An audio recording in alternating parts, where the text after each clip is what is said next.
आणि येताना मला काय लोक विचारत होते, भाऊ जयाभाऊ मंत्री झाले काय पण भविष्यात उपनगराधीश होतील, पण भाऊ आपलं काय, आपण कधी आमदार होणार आहे? अरे मी म्हणलं वाढदिवसाला आलो वैभव महाराजांचं, माझं कुठं काय विचारायला लागलं?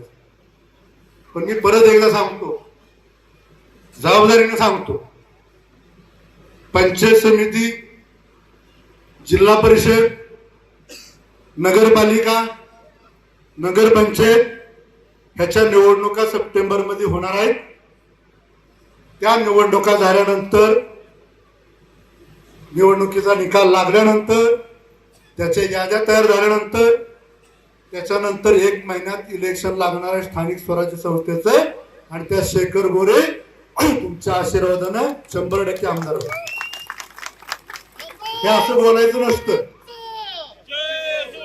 असं बोलायचं नसतं, पण मी जबाबदारीपूर्वक बोलतोय, प्रामाणिकपणे बोलतोय आणि ठासून बोलतोय.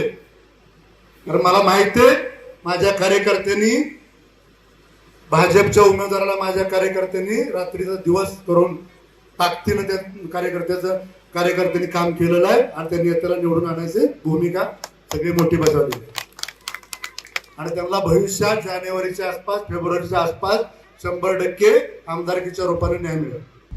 आता isakal.com आहे देशातील नंबर 1 ची मराठी न्यूज वेबसाईट. प्रत्येक अपडेटसाठी isakal.com ला नक्की भेट द्या.